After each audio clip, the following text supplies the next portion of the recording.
तो एक बड़ा फैसला आप कह सकते हैं कि सरकार की ओर से ले लिया गया है और इसका नोटिफिकेशन भी जारी कर दिया गया है। अब इस पर बातचीत करने के लिए हरियाणा के कृषि मंत्री श्याम सिंह राणा जी हमारे साथ जुड़ चुके हैं। सीधे उनका रुख कर लेते हैं। श्याम सिंह राणा जी, बहुत स्वागत सबसे पहले तो आपका इंडिया न्यूज हरियाणा पर।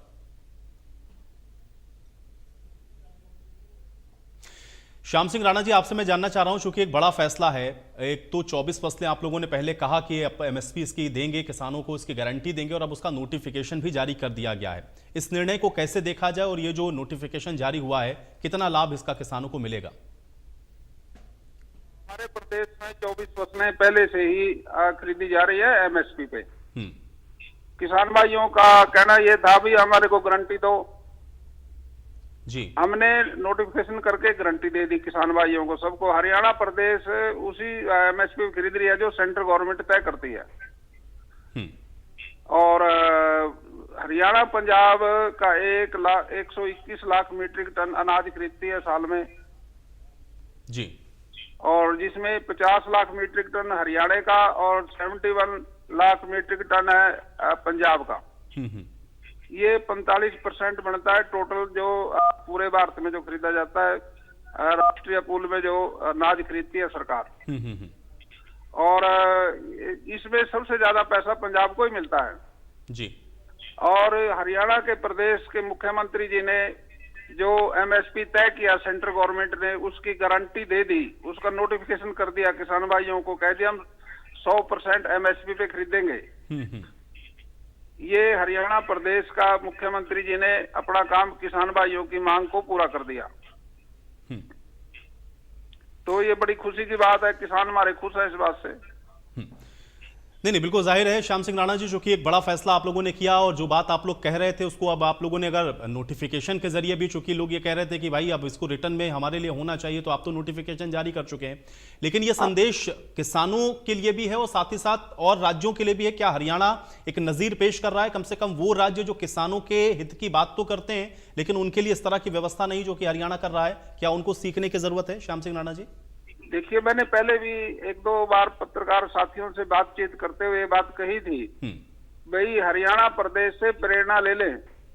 जैसे हरियाणा प्रदेश का मुख्यमंत्री नायब सैनी जी कर रहा है किसानों के हित की बात, और किसानों को नोटिफिकेशन करके उनके एमएसपी का लाभ देने के लिए घोषणा की। इसी तरह से पंजाब का मुख्यमंत्री करे और प्रदेशों के मुख्यमंत्री भी करे, तो फिर दिक्कत ही कुछ नहीं रहेगी देश में। बिल्कुल। लेकिन इसके बावजूद भी श्याम सिंह राणा जी, एक प्रश्न जो कि मुझे लगता है लगातार आपसे पूछा भी जाता रहा, और आप चूंकि आज इंडिया न्यूज हरियाणा पर हमारे साथ भी मौजूद हैं, तो मैं भी वो प्रश्न आपसे जरूर दोहराऊंगा। 2 बॉर्डर हम लोग देख रहे हैं हरियाणा से जो लगते हुए हैं, वहां पर किसान बैठे हुए हैं और उनका यही डिमांड है कि भाई उनको फसलों का उचित मूल्य मिले, एमएसपी पे गारंटी मिल जाए। कैसे इन सारी विषयों को आप लोग देख रहे हैं और उनके लिए क्या संदेश है? क्योंकि आपने तो प्रदेश में कर दिया, लेकिन वो आज भी कहते हैं कि हमको दिल्ली जाना है। उनको क्या कहना चाहेंगे? देखिए, मैं आपसे ये बात किसान भाइयों तक भी कहना चाहता हूं, क्योंकि जब वन वे सा है, आवाज ठीक नहीं आ रही आपकी। ये जी, श्याम सिंह राणा जी, आपकी आवाज मुझे बिल्कुल स्पष्ट मिल रही है। आप अपनी बात रखें, मैं इसको सही करवाता हूं। श्याम सिंह राणा जी जी, मैं कहना चाहता था कि हाई कोर्ट, सुप्रीम कोर्ट कई बार एक्शन लेता है जहां चुनाव नहीं होते। भाई देरी हो जाती है चुनाव में, लोग जनहित में चले जाते हैं, भाई चुनाव होना चाहिए, हमारी बात कौन सुनेगा। तो जहां नगर पालिका, नगर निगम के चुनाव नहीं हुए, वहां सुप्रीम कोर्ट, हाई कोर्ट के आदेश के मुताबिक ये कहा गया भाई इन लोगों की समस्याएं कौन सुनेगा। चुनाव तो है नहीं, ना कोई पार्षद है, ना कोई यहाँ मेयर है। तो मैं सोचता हूँ जब नगर पालिका मेयर की ये बात आती है, तो प्रदेश में सांसद भी हैं, एमएलए भी हैं, जनता की बात को इन्होंने सुनना चाहिए और इनकी बात सुन के अपने मुख्यमंत्री तक इस बात को ले जाना चाहिए। नुमाइंदे सारे पंजाब के अंदर हैं, पूरे एमएलए हैं, पूरे सांसद हैं, मुख्यमंत्री है, मंत्रिमंडल है, कृषि मंत्री है, इन्होंने सब ने जनता की आवाज को सुनने के लिए, तो डेमोक्रेसी के अंदर ये चुनाव होता है और चुनाव के जरिए से ही विकास होता है। तो उन्होंने सुननी चाहिए इनकी जो नुमाइंदे हैं वहां के। अच्छा श्याम सिंह राणा जी, डल्लेवाल जी की तबीयत को लेकर हम लोग देख रहे हैं कि इस समय सभी को चिंता है। उनको लेकर के आप क्या कहना चाहेंगे? क्योंकि डिमांड तो उनकी भी ऐसी ही है और उसको लेकर के सुप्रीम कोर्ट भी कह चुका है पंजाब सरकार से कि भाई उनका ध्यान रखिए, लेकिन उसके बावजूद भी वो अनशन अभी वहां पर चल रहा है। इसको आप कैसे देखते हैं? सुप्रीम कोर्ट हाई कोर्ट तो चिंता करता है हमेशा किसानों की। उनके आदेश से एक कमेटी बनाई गई थी और जिसमें हमारे रिटायर्ड जज है नवाब सिंह जी, उनको अध्यक्ष बनाया गया था। उन्होंने किसानों को बुलाया था, किसान आए नहीं और उन्होंने अपनी रिपोर्ट अपने कोर्ट में 22 नवंबर को अपनी रिपोर्ट जमा भी करा दी थी। जी जी। अब पीछा 13 दिसंबर को तारीख लगी थी, उसके बाद कोई और तारीख अभी लगेगी तो कोर्ट उसका फैसला करेगा। हमने तो किसान भाइयों की डिमांड पे ही सुप्रीम कोर्ट ने एक कमेटी बनाई थी और कमेटी की बात सुननी चाहिए थी किसानों ने। अपनी समस्या रखते उनके सामने। जी जी। श्याम सिंह राणा जी, महत्वपूर्ण प्रश्न और इस पर भी आ जाता हूं, क्योंकि अभी मैं सुन रहा था और हम लोगों ने बातचीत भी की, क्योंकि कांग्रेस के नेताओं से लगातार हम लोग इस पर प्रतिक्रिया ले रहे थे कि भाई सरकार ने तो नोटिफिकेशन जारी कर दिया। उन्होंने ये कहा कि भाई नोटिफिकेशन तो सरकार ने जारी कर दिया है, लेकिन किसानों को उनका एमएसपी मिलता नहीं है, नमी के नाम पर उनको मंडियों में कभी परेशानी का भी सामना करना पड़ता है। ये विषय हैं, इसको कैसे आप लोग दूर करेंगे? एमएसपी पे पहले अनाज बिक ही रहा। केंद्र ने जो घोषणा, हर बार एमएसपी की घोषणा करते हैं केंद्र सरकार, और उसी को एमएसपी के हिसाब से वो खरीदती है सरकार। प्रदेश के मुख्यमंत्री हमारे उसी हिसाब से जो केंद्र ने जो रेट तय करे उसी पे खरीदती है और सारा माल खरीद के भाव अंतर भी देती है। कहीं अगर कोई कम बिकता है अनाज या साग सब्जी तो उसका भाव अंतर भी देती है सरकार। ये तो सरकार, प्रदेश की सरकार ने किसानों का ख्याल रखना चाहिए। अब केंद्र की सरकार के हिसाब से ही प्रदेश की सरकार खरीदती है, वही खरीदती है जो एमएसपी तय हुआ केंद्र के अंदर। अभी कोई दिक्कत तो नहीं होनी चाहिए। प्रदेश में हर जगह सरकार है, हर जगह मुख्यमंत्री है, हर जगह नुमाइंदे हैं, एमएलए हैं, एमपी हैं, वो समस्याओं को सुने और समाधान करें।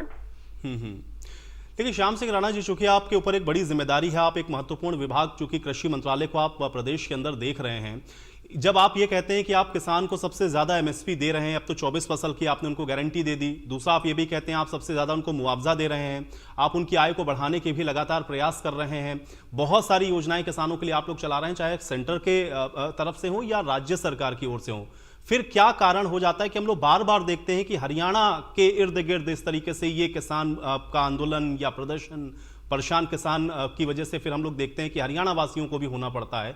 ये क्या कारण इसके पीछे आप देखते हैं श्याम सिंह राणा जी? जी जी, मैं इसमें पार्डन आपकी बात दोबारा से पूछना चाह रहा था। आप क्या इसमें क्या पूछना चाहते थे? जी, मैं ये जानना चाह रहा हूं कि आप लोग जब इतनी योजनाएं श्याम सिंह राणा जी चला रहे हैं, फसलें एमएसपी पर खरीद रहे हैं, फिर क्या कारण हो जाता है कि हम लोग बार बार देखते हैं कि किसान के नाम पर बॉर्डर घेर लिए जाते हैं या बॉर्डर पर किसान बैठे हुए हैं, ये कह रहे हैं कि हमको दिल्ली जाने दीजिए, आप लोगों के ऊपर आरोप लगा दिया जाता है कि आप लोग किसान के हित की बात नहीं करते हैं। क्या कारण हो जाता है श्याम सिंह राणा जी? सरकारों ने गौर करनी चाहिए। मैं तो ये समझता हूँ भाई, अगर पंजाब की सरकार किसानों की समस्याओं का हल नहीं कर सकती तो फिर इंतजार करो, वहां भारतीय जनता पार्टी की सरकार आएगी तो समाधान कर देगी। श्याम सिंह राणा जी, अंतिम प्रश्न मेरा ये है, क्योंकि आपने फसल को तो 24 फसलें एमएसपी पे खरीदने की कानूनी एक तरीके से जो राह है वो आसान कर दी नोटिफिकेशन जारी करके, अब यहां से किसानों को क्या आप कहना चाहेंगे हरियाणा प्रदेश के? हमारे किसान इस फैसले से खुश हैं और हमारे किसान इस बात को भी समझते हैं भी 72 घंटे में किसान का जो माल बिकता है उसी के खाते में पैसे जाते हैं और 72 घंटे के अंदर पैसे उसको मिल जाते हैं। हमारे किसानों को, हम तो किसानों से अनुरोध यही करते हैं भी वो अपनी खेती बाड़ी की तरफ ध्यान दें और पराली के अंदर मतलब आग ना लगाएं, पराली को खेत में खपाएं।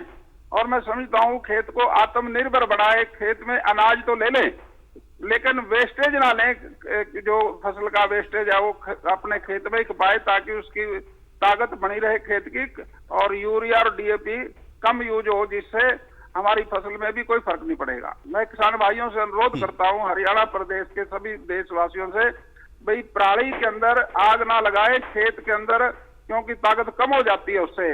इसलिए मेरा तो यही अनुरोध है भी खेती अच्छी करे, अच्छा गोबर गाय पाले, देसी गाय, उसके गोबर से जो खाद बढ़े उसका यूज करें। धन्यवाद। चलिए, बहुत शुक्रिया कृषि मंत्री जी, आपने समय निकाला और हमारे साथ जुड़े और इतने महत्वपूर्ण विषय पर आपने ये जो तमाम बातें हैं हरियाणा प्रदेश के किसानों के लिए कहीं, बहुत शुक्रिया अपना वक्त निकालने के लिए और हमारे साथ जुड़ने के लिए।